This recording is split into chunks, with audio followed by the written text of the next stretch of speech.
Hello friends, नमस्कार, जय जगन्नाथ। आपण देखुचंदी आपणकर प्रिय टेक चैनल ओडिया टेक ट्यूब। आमर यही टेक ट्यूब चैनल को आपण को बहुत बहुत स्वागत।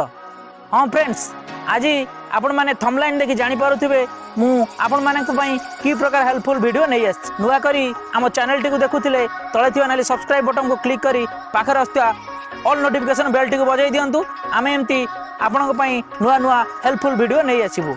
एबे चलंतु वीडियो टी को स्टार्ट करिया।